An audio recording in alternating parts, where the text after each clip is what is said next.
Welcome into A to Z Sports. We are live here on a Titans Thursday with Zach Bingham and our Titans reporter Sam Phelan today. And we've got a lot to discuss, including The Ohio State University's Pro Day. Now, I don't particularly like The Ohio State University. I can't stand them, but they do produce really good players. So I'm not going to be blind to that fact. And the Titans were not blind to that fact, as they had a lot of representatives watching this pro day because Ohio State had a lot of top name players participating in this pro day. So we're going to dive into who all was there for Ohio State, who all was there for the Tennessee Titans, as Mike Vrabel made an appearance. And actually, we've got a good clip of him talking about some of the talent that he saw on the field for Ohio State's pro day. A little bit of homecoming for Mike Vrabel as he goes back to Columbus, as he's alum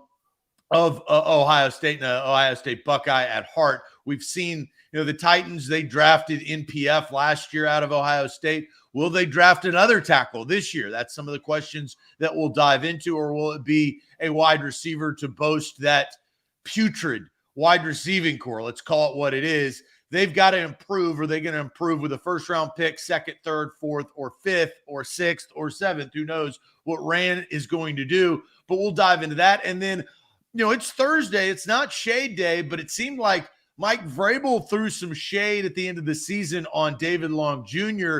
And David Long Jr., now with the Miami Dolphins, as he signed a contract this past free agency down there in Miami and South Beach, threw some shade back at Mike Vrabel. Now that they don't have to work together, the truth comes out. So we'll dive into that. Sam had a great write-up at A2Zsports.com based on David Long Jr. We're going to get to watch some video on this topic today. And the Magic Bucket. It is Thursday, so it is Magic Bucket Thursday. I talked to Austin yesterday, and I said, I don't want the Magic Bucket. I don't need it. I don't need it around. So, Sam, you have the Magic Bucket, apparently. And so we'll dive into that to end the show. A lot to get to today, as the Titans we're kind of creeping into draft season, as they say, getting closer and closer. So tell the fine folks at home what they need to do before we officially get going. I do have the Magic Bucket. I don't know how I keep getting stuck on Magic Bucket Thursdays. It's like if there's one a week, it's going to be me doing the Magic Bucket and probably having to eat a double down, which, by the way, has been taunting me ever since you had me eat that. It keeps showing up on my television in commercials. I'm watching a game last night. I see 3 double down commercials in the span of like 30 minutes. The cookies are real. If you say something, it'll show up in your feed. It's the horror stories. I'm just like, oh man, 1,500 calorie sandwich just keeps getting like ingrained into my memory. But we're going to have a good show this morning. We have a lot to talk about. We got blessed with a lot of, fiery topics here between the pro day, between David Long Jr. So if you're joining us, make sure you go ahead and share the show before we kick things off. If that's on Facebook, go hit the share button in the bottom right corner. If that's YouTube, hit the YouTube link, send it in a family group chat, send it to a friend, tweet it out. Just share it to a Titans fan or a football fan in your life. If you're watching on Twitch, do the same thing over there. You can retweet us at A2Z Sports. However it is that you found this morning's show, however it is that you normally consume this morning's show, make sure you get a friend involved. That's the best way to support. Sharing is caring before we kick things off. Yep, I just shared there on Facebook. You should share as well at home and subscribe. Let's officially get this party started. Welcome into A to Z Sports. I'm Zach Bingham. He is our Titans reporter, Sam Phelan, and we are A to Z Sports live bright and early on this Thursday morning. And we've got a great show for you, and it starts off with our title sponsor, BetMGM. We love BetMGM. Download the BetMGM app today. They've got you covered right there in your Apple or Android app store. Also thanking our presenting sponsors that make this show go, including the Bone and Joint Institute. Don't fumble on your recovery. State-of-the-art facility down there in Franklin, Tennessee. They can help you. They've got specialists to help you in any injury that you have, whether you're young or old. That's the Bone and Joint Institute. FBHP.com, which is Farm Bureau Health Plans of Tennessee. If you live in the state of Tennessee, change your health plan today. I promise you, it will help you. It has helped me as I switched last year and carried over into 2023. That's FBHP.com/ATOZ and Wilson County Hyundai. WilsonCountyHyundai.com has your perfect make and model of vehicle. If you're in the market for a brand new car or a used car, make sure you visit Wilson County Hyundai. We love Wilson County Hyundai. They've got a great fleet of vehicles. You can check them out at WilsonCountyHyundai.com. All right, Sam, let's get to it. I'm going to have you recap a little bit of this pro day that happened yesterday. CJ Stroud, obviously a huge component of yesterday's day because the number one overall pick with the Carolina Panthers coming in there trying to decide between them and really Bryce Young, because Bryce Young has for weeks and months been the assumed number one overall pick. But now that the Panthers have that pick, they're going to make a big decision. CJ Stroud was throwing to a plethora of wide receivers, and they had a ton of guys come out there, and a lot of Titans talking about, general manager, head coach, scout. I mean, there's a lot of Titans that were watching this Ohio State Pro Day as they pick 11 overall in this year's draft. Yeah, I mean, everybody's there to watch the crop. CJ Stroud is the big story, but how much competition is there really? How many teams are keeping an eye on CJ Stroud? I think Josh McCown might have even tipped where the Carolina might be going. I think the consensus is he's going to go in those first two picks. But yeah, Zach, regardless of how you feel about Ohio State, you and I, not huge fans of Ohio State personally, you can't deny the talent level that is coming out of that program, especially now where you look at a list of names that were all participating in the Ohio State Pro Day. This is just half of the crop of talent that was, showing what they could do yesterday. It's Stroud, Jackson Smith-Njigba, Zach Harrison, defensive end, Luke Weipler, DeJuan Jones, Paris Johnson Jr., Ronnie Hickman, Cameron Brown. I mean, the list goes on of Ohio State Buckeyes that are going to be top picks in the draft. And the Titans were one of the more represented teams. A lot of teams, were obviously keeping a very watchful eye on those players. But the Titans, and this from Albert Breer, saying that Titans head coach Mike Vrabel and general manager Rand Carthon were in attendance, also added that the Titans have their OC, Tim Kelly, and assistant general manager Chad Brinker on the list. 7 representatives in total for Tennessee. I believe that was tied for the second most of any team. So clearly they see and acknowledge that the talent level at Ohio State and some of these prospects in particular are real possibilities for them in the NFL draft at 11th overall, whether that be on the offensive line, whether that be at wide receiver. There are some names to keep an eye on here that could be future Titans. Yeah, and what a day for Big Ten Jeff for today, as we're going to salivate over prospects that go to Ohio State. And even, Marvin Harrison Jr., because he has not been out of high school for 3 years, he's not eligible for this year's draft. But I think if he was, he'd be taken in the first round. He'd be taking in the top 10. Right? I think you could ask, then it's kind of a horse's race between Jackson Smith-Njigba or Marvin Harrison Jr., and both those guys are super talented. We saw Garrett Wilson and what he's been doing with the Jets. He had a great year last year. So I mean, they've had talent for some time, and it's starting to translate over into the NFL. And I think this is where, Mike Vrabel and his ties, I think, actually can benefit and help the franchise. You have a head coach that graduated from Ohio State that is, closely tied to Ohio State, was an assistant coach at Ohio State, getting his coaching career going. So he's had the connections. You can kind of get a feel on where Mike Vrabel is concentrating on winning NFL football games. It's good to have a contact back at that university to say, what type of guy are these players, right? You're trying to, the Titans wish that they would have had a contact at Georgia when they could have asked a little bit more on Isaiah Wilson during those COVID years, right? Because that turned out to be the biggest bust ever. But now you're trying, these are premier players that you're looking at 11 overall. And we're going to dive in to those individuals, wide receiver and offensive line and team need, and really what the Titans have set themselves up for this draft to do. There's that Derrick Henry conversation on whether he's still on the trade block around draft time. But at 11 overall, I do think that the Titans have set themselves up very nicely to select a player. I don't want to say completely best player available, but best player or player available slotted at their team need, which, wide receiver and offensive line, those are usually positions that go high in the draft.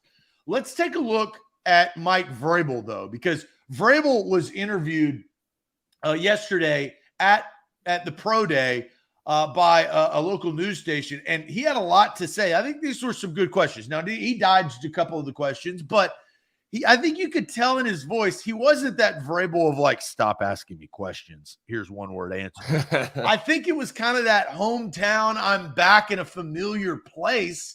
So Mike Vrabel yesterday at Ohio State's Pro Day, here's what he had to say. When you come to Pro Day, how do you evaluate the players when you're looking for something specific? Well, I think it's just a total package. It's, what are they able to, how are they able to perform on, with a lot of pressure under them and people watching and cameras and their interactions with players and ultimately, the things they do in the workout.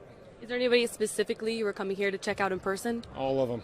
Anybody that can help us. Looking at your guys' situation at wide receiver, is Jackson Smith-Njigba somebody you're looking at to help complement Treylon Burks? Of course. I think we're looking for guys that can get open, that catch the ball, that can do things after it, that can create separation. Absolutely.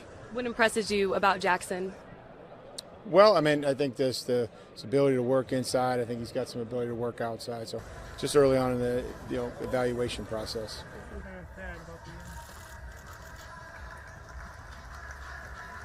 There you go. You've got Mike Vrabel answering some questions. These were all questions that I think we all wanted to know. Mike Vrabel didn't necessarily answer them fully, but I thought he did a good job of kind of honestly saying, yeah, Jackson Smith-Njigba is one of those guys that we would want because he can catch the ball. That was a problem with Robert Woods last year. That was a problem with NWI last year, with Chris Connolly last year off the streets, with Treylon Burks when he was on the field, which was on and off, and Kyle Phillips, who was on and off as well. They're targeting, playmakers. That's what the Titans have missed on offense. They've had one playmaker named Derrick Henry, and besides that, after they traded A.J. Brown, you're looking around and you're not seeing much. And many guys get into the end zone consistently, and you got to score points in this league. Yeah, and, I think the important question, too, is he gets asked, right, who are you looking into specifically? And he's like, nobody. Because the good thing about Ohio State and the problem with the Titans is there's a lot of holes and a lot of needs, and they have a lot of talent over there that's going to be impactful both at 11 overall and in day 2. Like, Zach, you mentioned the history of Ohio State's program, and you brought up Garrett Wilson as a wide receiver. Well, Chris Olave in the same draft. Like, they have had a history now of producing very, very good NFL talent at a number of key positions: wide receiver, defensive back, offensive line. Justin Fields may be starting to turn around the Ohio State quarterback narrative, and CJ Stroud, a top prospect in this year's draft as well. So to have that connection for Mike Vrabel, very valuable. But this is something that, maybe it's an interior offensive lineman on the second day of the draft. Maybe it's a defensive back later in the draft. But the Ohio State player crop, which is right here, right? This is the talent pool. Some of the names, a lot of value here, a lot of talent here. And Mike Vrabel is not looking for anything specific other than difference makers at the positions of need. It's also a very unique draft, as you mentioned, where you probably will have 4 quarterbacks get picked at the top of the draft and a lot of pass rush. Those are 2 things the Titans aren't necessarily interested in drafting. And so, is it a DB? Is it an offensive lineman? Is it a wide receiver? Well, the top talents at those positions are going to be available for them most likely at number 11. It's a very, very rare and kind of a fortunate opportunity they have. Well, and that kind of leads us into the conversation. I think Jimbo says it best. The Titans need instant impact. This is not a developmental. This is not a drafting a guy who is injured. At least don't do that. Rand, don't do that. Don't draft a guy that is coming off of an injury to try to get value that we saw over the last several years. They need instant impact now that can develop over a number of years, but that development is rapid, right? Some players come in and just have it. They're just rookie sensations. They know that they're going to be a fixture in your offense or your defense for years to come. That's the type of player that the Titans need. And Robert kind of goes into what we were about to ask the chat. He says, Robert says, I'm starting to be interested in Jackson Smith-Njigba. That is, I think, starting to be a trend for a lot of Titans fans at 11 to say maybe not just focus on one singular guy or one singular position, but open your eyes now that they've been some roster turnover here in the last couple of weeks for the Titans, right? Their roster is not the same, nor it should be because of free agency. But that's the question we're going to ask to the chat. At 11, we're just going to play an Ohio State game because we're coming off of Pro Day for Ohio State. But at 11 overall, where the Titans currently are pegged to select, who would you rather the Titans draft? Offensive tackle Paris Johnson Jr., which could be your potential generational left tackle. That's what you would draft him at least for. Or wide receiver Jackson Smith-Njigba, who is claimed, this is not a hugely deep wide receiver draft, but there's some super talented wide receivers in the first round that I think can change the landscape of an offense. I think Jackson Smith-Njigba is one of those guys. And he sat out, right? He didn't play like Marvin Harrison Jr. did. So who would you rather have at 11? Paris Johnson Jr., the offensive tackle out of Ohio State, or wide receiver Jackson Smith-Njigba out of Ohio State? That's the question. Go to the comment sections. But first, Sam, tell us all about the Bone and Joint Institute. The Bone and Joint Institute, boneandjointtn.org, is the region's destination for comprehensive orthopedic and sports medicine care. Whenever you get hurt in life, you know who you can trust. That's the Bone and Joint Institute. The Bone and Joint Institute is located in Franklin with over a dozen specialists who can help you through really any type of injury. Maybe the Titans need to send some of their draft prospects to the Bone and Joint Institute, get helped through their injuries. They have a state-of-the-art rehab facility on campus to help recovery. It's all under one roof that makes it as convenient as possible. I'm talking clinic, testing, imaging, surgery, rehab. It's all in the same place. No driving around to one appointment to the next appointment and wasting time that way. As convenient as possible, as reliable as possible. That's the Bone and Joint Institute. Schedule an appointment at boneandjointtn.org. BetMGM, download the app today. Use the bonus code ATOZ1000 to sign up during March Madness and get up to $1,000 back in bonus bets if your first bet on the tournament misses. You got action coming in tonight, the Sweet 16, Thursday. Tennessee plays tonight. You got games today, tomorrow, Saturday, Sunday, and then we know our Final Four. So you got to get back to it. I had the worst betting day that I had in the history of all of my betting days. On Sunday, I lost the most amount of money that I have ever lost on my betting apps. I've had days where I've won the most, so I cannot complain. You win and you lose, but it doesn't mean that I'm going to be betting tonight, baby. You'll be back. I'm going to be firing up this app to see if I can't get some of that coin back that I lost. But use the bonus code ATOZ1000 if you are a new user tonight. All right. Let's get to the question. And the question at hand, and the Titans are going to have to answer this question, but at 11, who would you rather the Titans draft? Paris Johnson Jr., who's their left tackle, or Jackson Smith-Njigba? And, you've got a big decision if you are sticking at 11 and both of these players are available. That's the other caveat to this. So we're just asking which one would you take. I'm going to read some comments, Sam, and then you get your answer ready. John's going with a wide receiver. JSN coming in from Richter. let's see, Sam goes wide receiver, and Njigba can rock at 11.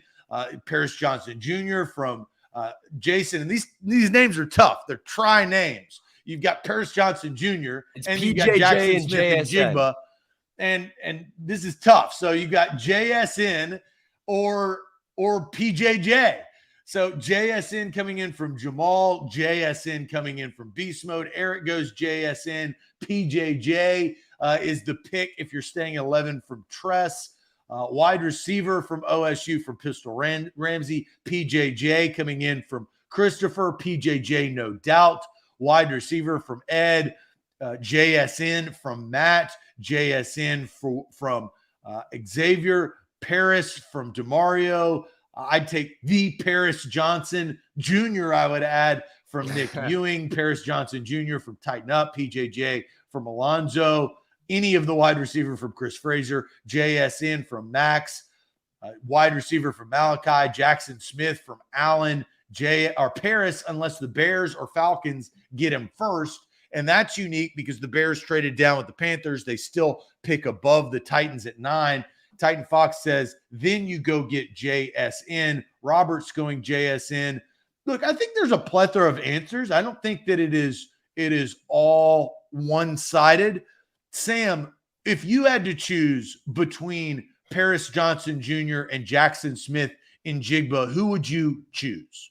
Well, yeah, so I think the variety of answers shows this is a good question, right? This is a good debate. As we said, if both these players are on the board at 11, it's a difficult decision for Mike Vrabel and company about what they prioritize. Zach, for me, my answer has really changed in the last 10 days to 1 week on these players, where I am now fully committed, convinced, and conducting the train for JSN to the Tennessee Titans in the first round. It was not something I thought they would do. It's not something I would have even done of going receiver back-to-back in the first round in back-to-back years after drafting Treylon Burks last year. But when I look at what the Titans have done in free agency, it is a lot of hole plugging, immediate impact, immediate starter,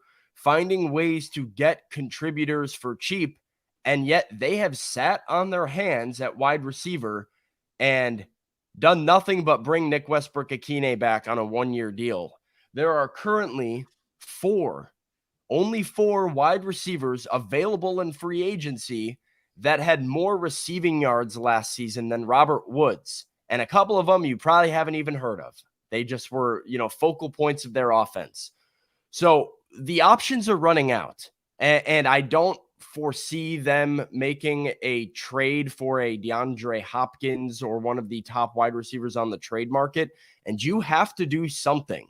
You cannot look me in the face, tell me that you're repatching these holes and retooling and trying to run it back with Tannehill and Henry, and then roll out the same old sorry wide receiving core that you did last season and was a big reason for your offensive failure. Like, nobody can create separation of that group besides Treylon Burks.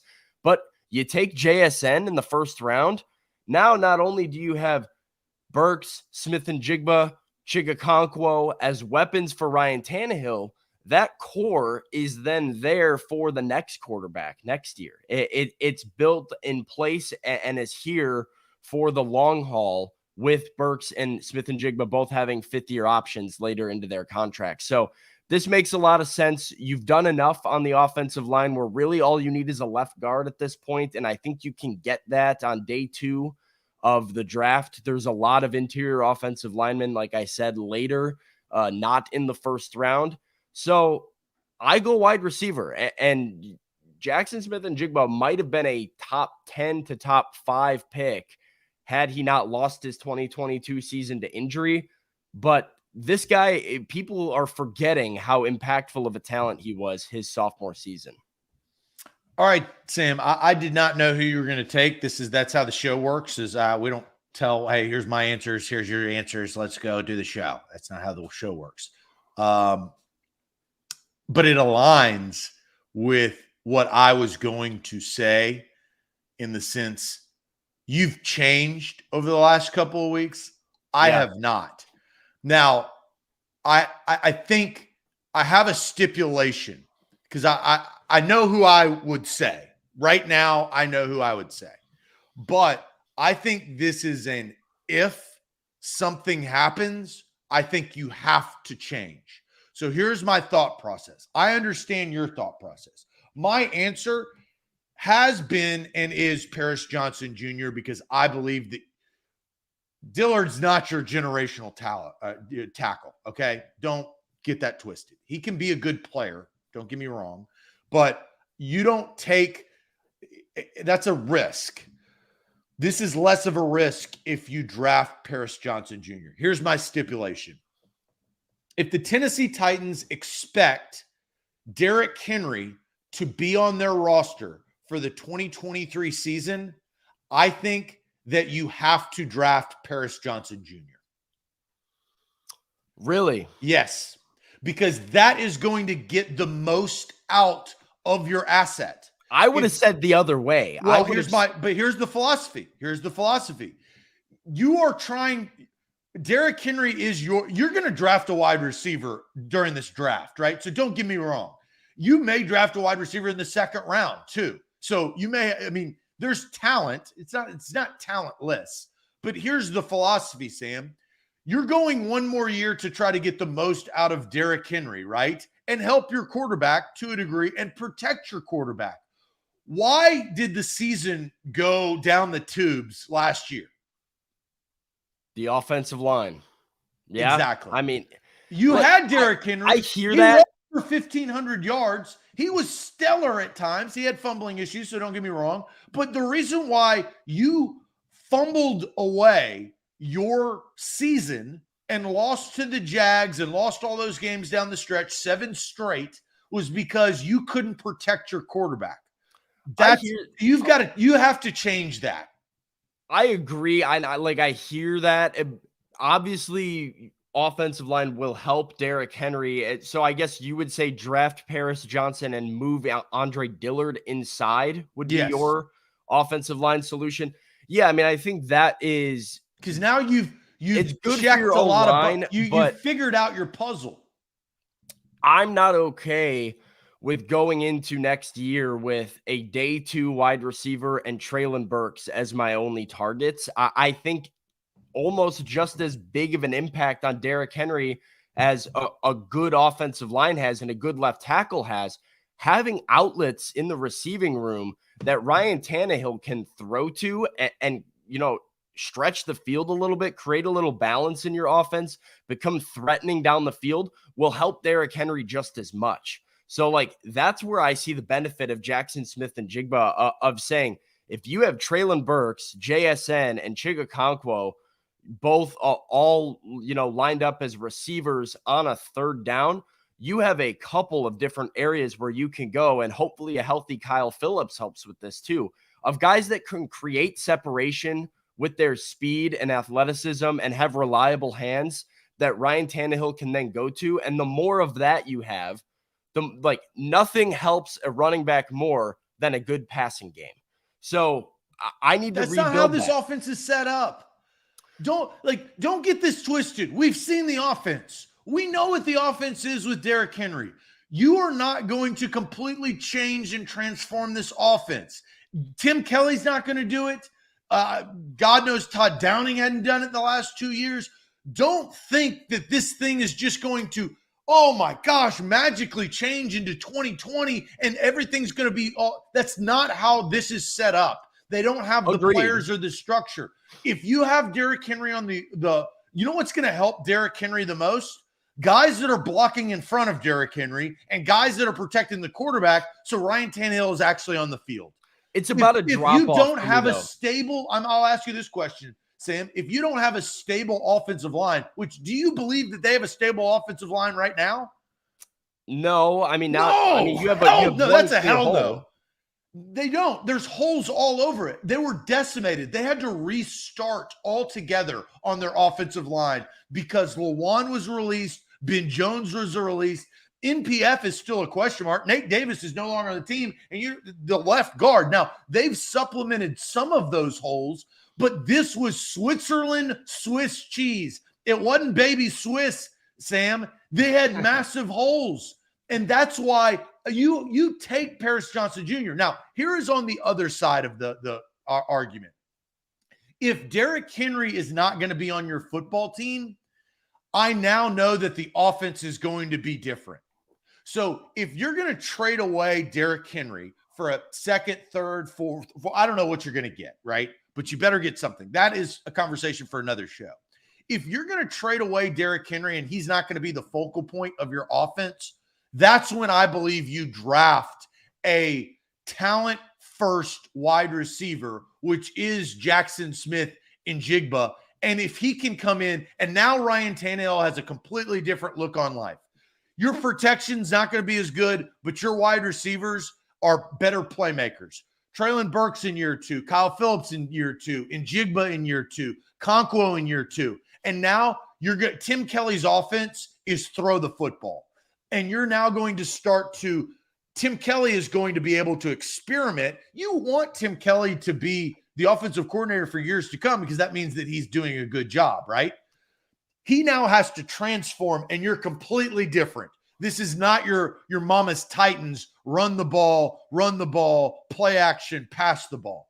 That's why I justify, if you're going to keep Derrick Henry on the roster, block for his quarterback because your offense is going to look similar to it has the last couple of years. Here's why I think you are backwards on this.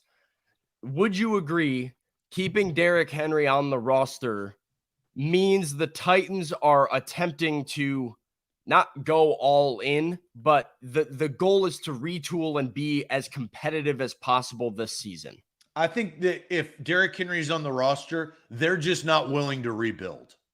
That's all it tells me. So I don't think that they're going for a Super Bowl. They're just not willing to swallow the pill that we are rebuilding, that the Texans, that the Colts, that the Falcons have all swallowed. The Panthers. I would agree. So what it comes down to for me, Zach, in a Derrick Henry's on your roster scenario, and really in any scenario, is what is the drop-off between having a guy and not having a guy? Where is the net? What is the next level, right? So drafting Paris Johnson Jr. pushes Andre Dillard to left guard. In that scenario, your offensive line is Johnson, Dillard, Brewer, Brunskill, and PF. That is the drop-off to that is then Dillard at left tackle, a day 2 interior offensive lineman as I have. I like Steve Avila out of TCU. There's a number of guys that will probably be in that range, but insert day 2 draft pick, Brewer, Brunskill, and PF.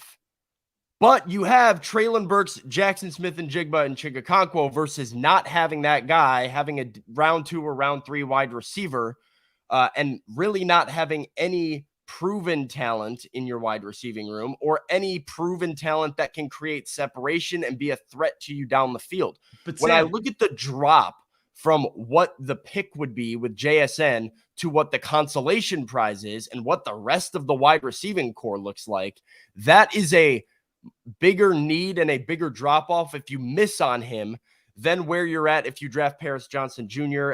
or don't draft Paris Johnson Jr. and have to patch it with a second round left guard and the guy that you just paid $30 million to play left tackle for you. So like, I think that is one aspect of it. If Derrick Henry is on your roster, maximizing how much you can improve is the most important thing. Now, if Derrick Henry's not on the roster and you are rebuilding, then I do think you draft Paris Johnson, because you are completely tearing this thing, giving it a complete facelift. And how do you do that the correct way? Well, you build from the trenches out. You build the offensive line so that when you get that new quarterback, you have the protection for him up front. So you make that pick now, and if you have to splurge on weapons later, once you figure out who your franchise quarterback is, you do it. So I think you have it flipped. I go offensive line if I'm looking at a full reset, but if you need help now, you have to get a wide receiver. You cannot run it back with what you had last year and a day 2 pick. That's not good enough. If you look It's at not going to last be good year, enough. Sam, Derrick Henry was on the roster and they almost made the playoffs. They should have made the playoffs, right? My philosophy is that they believe their recipe works, right? Yeah. So that's the concept, is that their recipe will work and get them to the playoffs to compete and not swallow the pill of rebuilding if they can help their superstar player and protect their quarterback.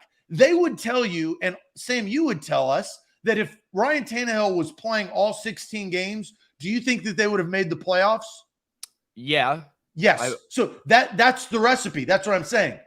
If Derrick Henry is traded away, what they're telling us, and this is my philosophy, is that the recipe doesn't work. We're changing our recipe. We are now going to wide receiver heavies, and Ryan Tannehill we just got to give Ryan Tannehill some help, and Tim Kelly will change the offense. I understand both philosophies. I get what you said. I just think that based on their history, they are telling us if Derrick Henry is on the roster, they can win X number of games if they just block and protect their quarterback. It's proven. They've done that over the last 4 seasons. But yeah, I mean, I guess I would look at what you have. The proof is in the pudding. You can't guess. It is factual. You can win X number of games. I think you can win more number of games by adding a downfield weapon, i.e. A.J. Brown, to that recipe and having an actual vertical threat in the passing game. So, I think right now, if you add a day 2 left guard, like I said, I think your offensive line is already better than it was last season, at least for the second half of last year, because Dennis Daly is gone, and you have Andre Dillard, who cannot be worse than Dennis Daly was last year. I like a lot of the interior offensive line talent. Like I said, if he goes to left guard, that's better than Aaron Brewer. I think Aaron Brewer going to center will be just fine. NPF is running it back from last year. I think your offensive line is already starting to look just like it did and better than it did last season. But your wide receivers, which were terrible, which were trash, got worse and have continued to get worse. So what are we doing over there? Zay Flowers in the second round, who probably won't even make it to the second round, by the way. He's probably going to go day 1. But Rashee Rice in the second round is not going to solve your wide receiving issues. And we have seen the proof it was in the pudding with AJ too, how much that threat can open things up for Derrick Henry. At his best years of his career when the Titans could actually pass the football. Right, but you're not drafting A.J. Brown. A.J. Brown is a generational talent, okay? You cannot sit here, Sam, and say that Njigba is going to be a generational talent. If he's the top wide receiver in the draft, Zach, he probably goes top 6, 7, maybe 5 if he doesn't get hurt last year. This guy was as dominant as a wide receiver as we've seen in college football as a sophomore. We haven't seen him in 12 months, but he's already started to creep his way back up boards because teams are starting to watch him say, well, he can run routes with the best. Is it that or the people around him or the lack of wide receivers around him? Sorry? I think look at the wide receiver group this year. I think that also elevates him. He didn't play. I think it was all strategy. And look, you credit Njigba for doing this, but he looked at the wide receiver draft class that he was going into. And the reason why he didn't play is because there was controversy around that. You remember that? There's controversy on that. And I think that you look at what is surrounding the talent of the wide receivers in this draft class, he is the consensus. It doesn't mean that he's going to be a generational talent. I don't think that he's bad, or I'm not trying to downplay him. I'm just saying that if you draft him, I don't think Derrick Henry is on your roster. I think your approach is different now than Derrick Henry. Look, both could happen. They could draft Paris Johnson Jr. and Derrick Henry may not be on the roster regardless. We have no idea what this draft. If you get, I don't want to get into this topic because I think it is a valid topic of what is the value of Derrick Henry. Maybe we can do that tomorrow. But what is the true value of Derrick Henry? I think that we've got to figure that out in the eyes of fans and also in the eyes of other teams, which is the most important. All right, before we move on here, we have 5 super chats to get to here with some lunch money coming in. So Kane says, what makes PJJ a generational talent, especially when he is at very average body control, below average on combo blocks, according to scouting at the combine? I don't disagree with Kane here, Zach, and this is another reason. Like, I like Paris Johnson Jr. as an impact player. I don't think he's the slam dunk tackle that we've seen in recent drafts. Like, kind of similar to your argument against the wide receiving group. Offensive linemen not going in the top 10, which is a real possibility, is pretty concerning about the level of tackle play that you have in this year's draft. So I don't think he's like a slam dunk either. And that could be another argument against jumping on him at number 11. Noah says trading up to the end of the first from our second to take Osiris Torrance, JSN, and trade up for Torrance.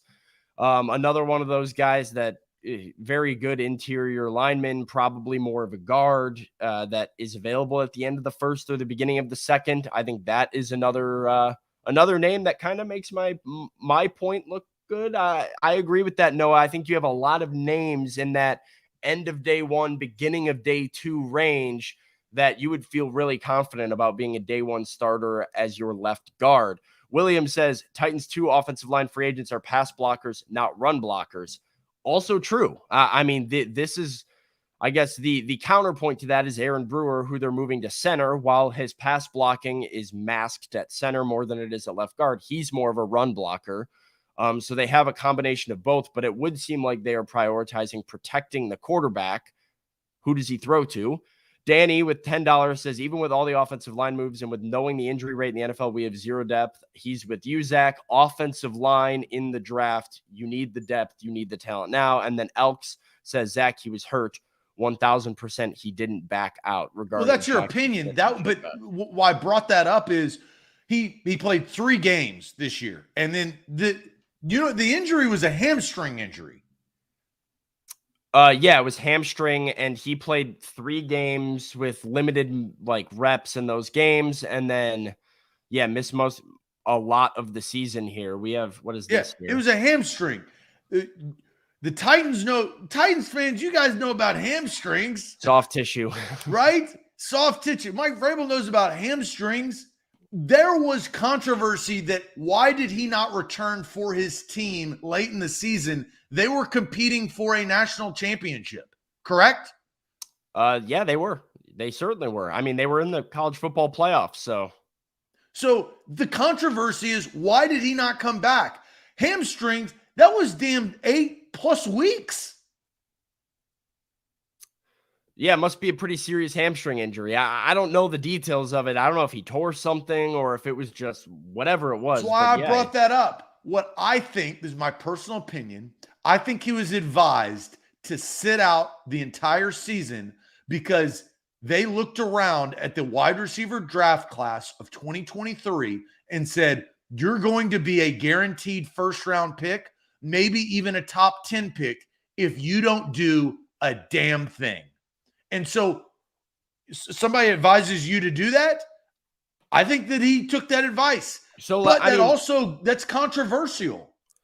I'll give you the controversial part, but can we not say then that that's kind of generational talent type of stuff?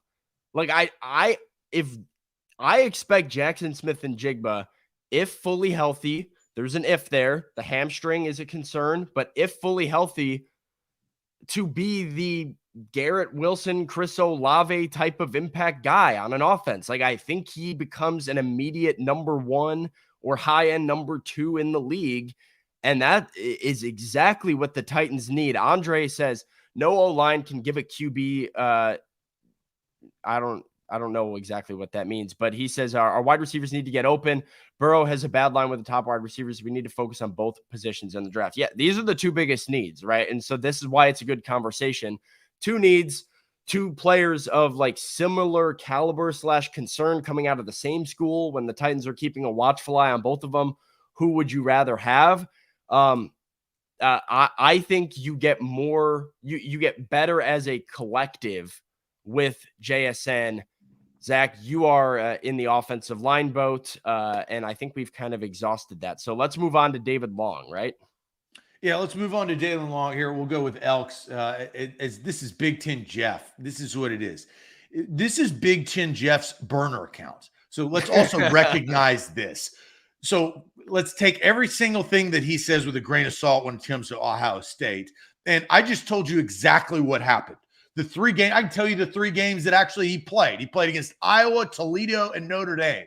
And then you didn't hear that. There was controversy. I think that's what he is arguing about. He says he was hurt, Zach. They played him again versus Iowa, and he reheard it because he went over the snap count. Wasn't fully healthy until 2 weeks before the combine.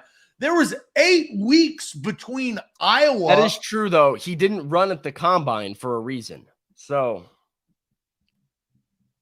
I mean, how many weeks is that? it's a lot of weeks. No, that's not weeks. Now we're getting into months. I guess what you're getting pushback on is not that he was hurt and not that he missed time and not that the hamstring isn't concerning. It's he chose to sit out. I think is like a little bit of a slippery slope there, because if he had a hamstring injury, he couldn't play. I'm sure he would have liked to have been out there for the college football playoff. I told you my opinion. I think some advisors, little birdies, some money men were chirping in his ear. Well, let's get into another repeat offender. Let's get into another guy who knows a thing or two about hamstring issues here. David Long Jr. Yeah, David Long Jr. We're going to hear from Mike Vrabel and David Long Jr., and we'll tell this story because this happened towards the end of this year. Talk about injuries in the Titans. They know all too well about those. But first, going to tell everybody about Wilson County Hyundai. WilsonCountyHyundai.com is where to go to get your perfect make and model. Quick trip down I-40, exit 236. They've got the Palisade full-size SUV, third-row seating. They got the Sonata, which is a 4-door sedan. The Ioniq, which is battery-powered. Test drive one today. Test drive one this weekend. If you're out and about and you're looking for a car, WilsonCountyHyundai.com is where to go. Today's show is powered by BetMGM, and you got to get on BetMGM right now because the tournament is back. We have, 16 teams left. Tournament action coming late March now. And if you sign up with BetMGM, use the code ATOZ Sports, you can get up to $1,000 back during March matchups if your first bet on the tournament misses. Games are back tonight. We are going to go from 16 to 4 throughout this weekend. So make sure you get involved on BetMGM. Use that code. That's ATOZ1000. ATOZ1000 is the code. And you can get up to $1,000 back in bonus bets on your first, if your first bet on the tournament misses. Okay, Zach, really quick, we are all familiar with Mike Vrabel's comments that we mentioned just a bit ago about repeat offenders. Real quick, this is him from his end of season press conference talking about the Titans' injury history plaguing the team over the last few years. We have to address it. We have to at least look at it, and we are, and we have, and we do it every single day. We look at soft tissue injuries. We look at those soft tissue injuries of, repeat offenders. It doesn't take too hard to look and see that, Christian Fulton and David Long are, they're repeat offenders of soft tissue injuries. They have to figure out a way to train and act like, the game is played at a high speed. Kevin Byard hadn't pulled a hamstring since we've been here. So that is Tennessee Titans head coach Mike Vrabel just straight up saying it, right? You don't want Jackson Smith-Njigba to be that, right? That's true. These are heavy words from a coach that you could hear frustration in his voice. And the coach that is a player's coach that has always been I'm going to defend my players. We're going to keep family business within the family type of guy, saying two guys straight up that have to figure out a way to train.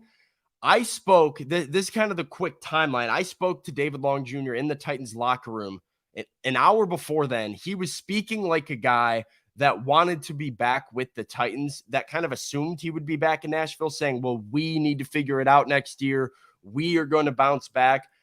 A free agent that was basically referring to the future as something he would be a part of. An hour later, Mike Vrabel gets to the podium, makes those comments, and David Long, who had said, well, the ball just didn't roll my way in regards to injuries, now is a Miami Dolphin. And he was on Twitter saying, you'd think I tore my ACL the way they're treating me, kind of throwing some shade. And it all came to a head yesterday, his introductory press conference over Zoom with the Miami Dolphins, when Dolphins reporter Chris Perkins asked David Long about those comments from Vrabel, and Long took exception to him. Mike Vrabel singled you and Christian Fulton out in his postseason thing. But I'm wondering how that grabbed you. How, like, did that catch you by surprise? Were you offended? What did you think about that? I mean, I was, man. Because if you watch film, since my rookie year, to the end of this year, every play, I lay it out on the line. So, that was a surprise to me, and I feel like it kind of created a narrative a little bit as far as how I take care of my body. If you ask anybody, I'm a first one in, last guy out type of guy.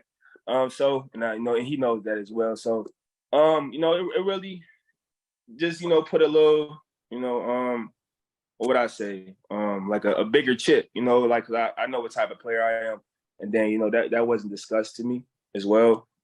So it was a lot, but I took it, with a grain of salt, and then I'm not really much a media person. I'm just going, why he single me out or whatever, I'm a roll with it, we going, and I'm gonna just get back to work, So adds to the chip on his shoulder, took him by surprise, says, I'm a first guy in, last guy out type of guy, and Mike knows that. Zach, your reaction to this saga that potentially drove a wedge between David Long Jr. and the Titans and ended with him, a member of the Miami Dolphins? I think it's a product of timing, frustration, and fact. I think the timing of Mike Vrabel's comment was in a downward spiral of a 7-game losing streak to miss the playoffs. And day in and day out, reporters asking him questions of, why is your team so hurt? What are you doing to change the way that you approach injuries? They're asking the same question every day in a different manner, because every week another guy gets hurt. And he looked at an example based on Christian Fulton and David Long Jr., and he probably had some frustrations about those guys and maybe what they were doing to get back. And I think it was a mistake on Vrabel. He kind of put his foot in his mouth. Those are things that you probably keep closer to the vest and not call out your own players. And then David Long Jr. hears that, because he's going to hear that. The facts is that it was a soft tissue injury, right? The fact was that they needed David Long Jr. and Christian Fulton on that defense to play, because they needed both of those players. And so I think it's the product of a lot of those things. Do I think it impacted David Long Jr. going to the Miami Dolphins and not staying with the Tennessee Titans? Yes, I do. Yeah, I do too, 100%. I mean, like, it's very funny from my perspective, because like I said, Zach, I spoke to David Long. It was like moments before disaster, moments before Mike Vrabel gets to the podium.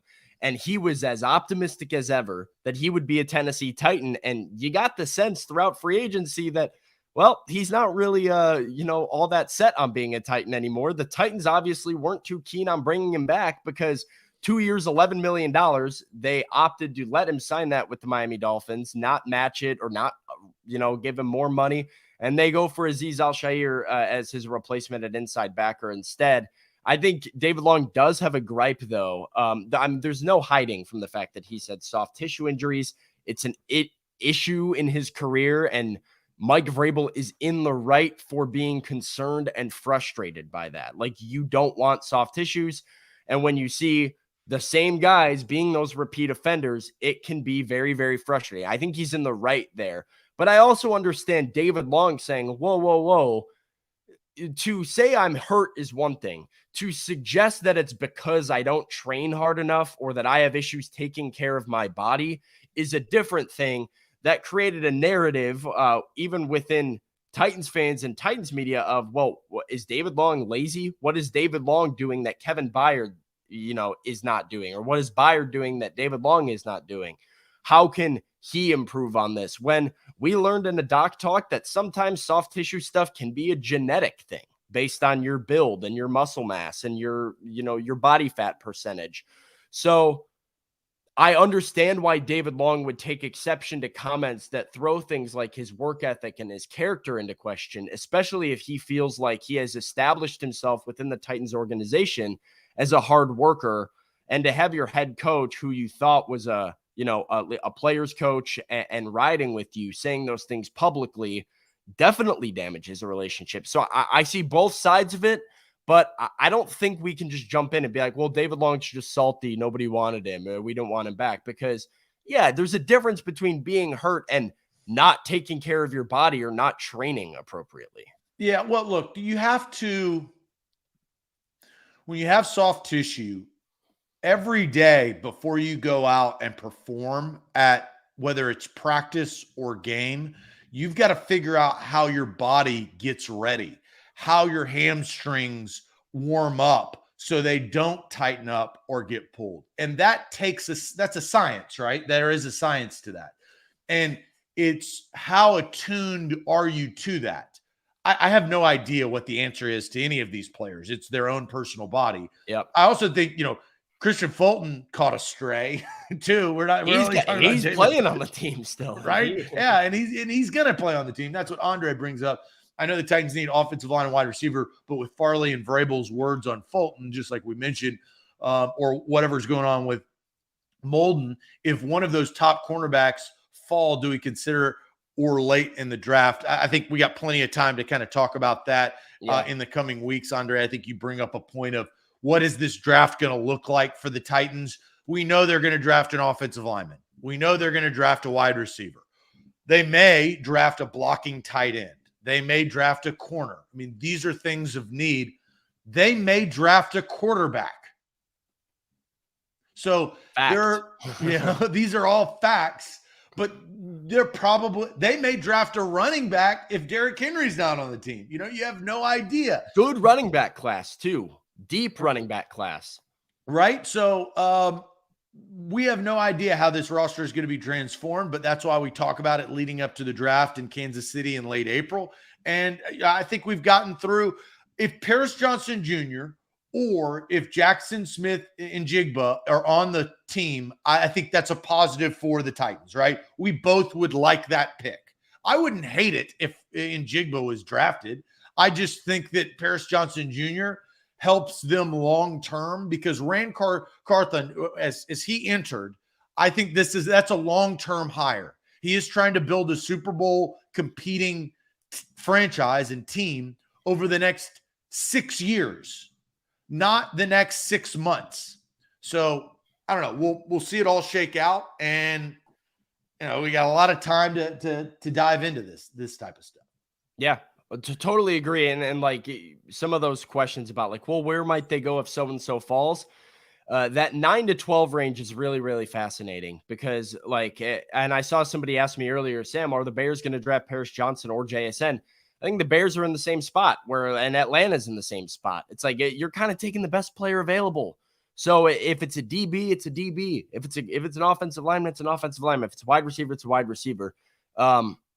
And a lot of different areas they can go because certainly the needs, while they filled some in free agency, patching those things long-term remains a priority for Rand Carthon and his first opportunity to do so at the end of April. But Zach, I have the magic bucket if you want to get us over there. Yeah, let's get us over there. But first, going to tell you everybody about Farnborough Health Plans of Tennessee, health, dental, and vision, 200 plus locations across the state of Tennessee. Farnborough Health Plans has helped me. I changed and switched over because I took a health assessment. I got a quote. I looked at the plan and I said, this makes a lot of sense. It can make a lot of sense for you as well. Visit fbhp.com/A to Z.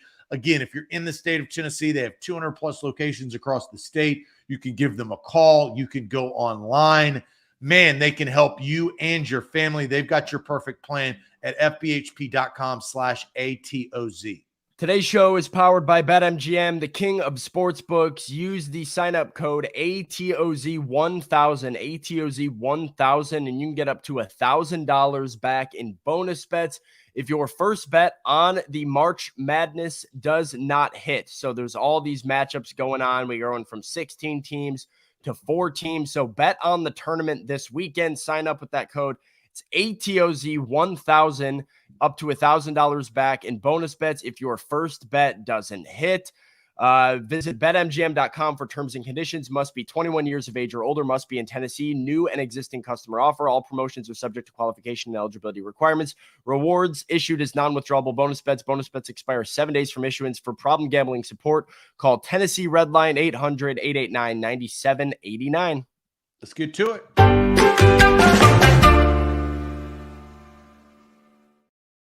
The magic bucket. Sam, pull her on out. For the first time.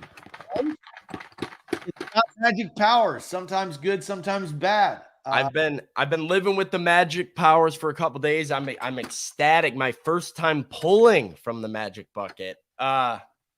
This thing has not been nice to me recently. So, do you want to go first? Would you like me to go first? I always say I don't care, because the magic bucket's going to do what the magic bucket is going to do. Right. And so you can decide who you're picking. All right, this will be for you. This is Okay. for Zach. Here we go.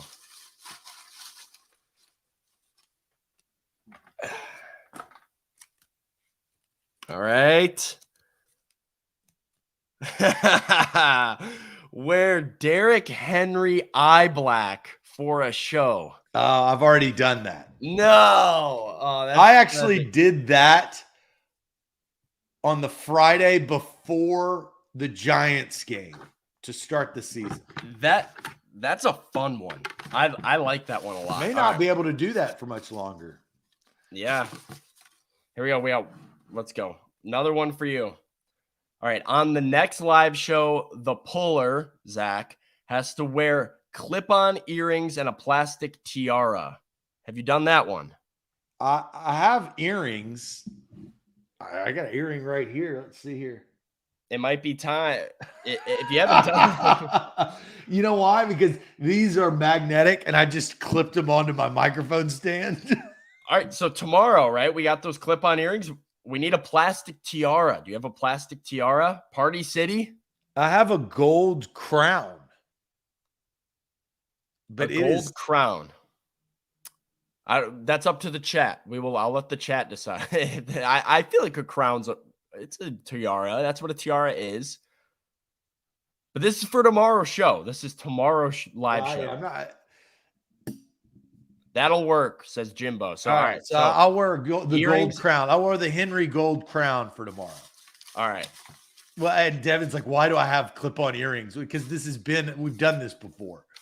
Yeah, you got to get them like ready. Order diamond studded earrings or something. So, right. But the tiara I have not done. So I'll make that happen tomorrow. All right, here we go. For me. Oh no. No. Oh gosh. This is like, I've heard Austin do this one before. And it's the most cringe one in the bucket, I think. Oh, yes. Do you know what it is? No, I've got an idea of like two circumstances. Say, I want to take you out to a nice seafood dinner and then head back to my place and see what happens in a sexy voice into the microphone. I've been like, the magic bucket has been so mean to me recently. It has. This you can pull off though, and we will judge you based on what you do. So just know that. But yeah, no, there's no right way to go about this. It's like if I phone it in, people are like, boo. "Come on, dude, boo, you're a chump, whatever." If I do it, they're like, "All right, bro, hey, cringe, right?" So, all right, we're just gonna have to. All right, in the sexiest voice you can. The floor is yours. Should I? What's a good sexy voice? Should I do like that's at your discretion? That's what the magic bucket says. This is tough. I can't. Oh, this is so tough. The sexiest voice. All right. This is like ASMR right here. Should I get really close to the mic like that? Here we go. I want to take you out to a nice seafood dinner, and then head back to my place and see what happens. All right, we're just gonna We're gonna move on from that. We're gonna delete that from the internet. All right, Zach, you got any closing remarks? There we go. Nope. Sure, I don't. I do not. Oh, I my did. I will say gosh. this. I had to look down because when you started, I was looking you in the eye, and I was like, Oh. All right. Yeah, we need them. Wow. Well, good work. Hey, Chet, you're done. I'm telling you, I heard Austin do that one time, and I was just like, that's a tough one. That's a tough pull right there. Well, great show there, Sam. Like the show before you go and subscribe to our YouTube channel here on A to Z Sports. We'll be back bright and early tomorrow morning at 8 a.m. Check out Sam's work online at A2ZSports.com. We've got Titan stuff. You can read more about the David Long Jr. saga as we touched on that. But great content going out on our website. Follow us on all of our socials. Subscribe to the page, but like the show before you go. So hit that like button on the show that you're watching. That will help the algorithm. That helps grow the community. That helps everybody. And we'll see you tomorrow morning at 8 a.m. Adios.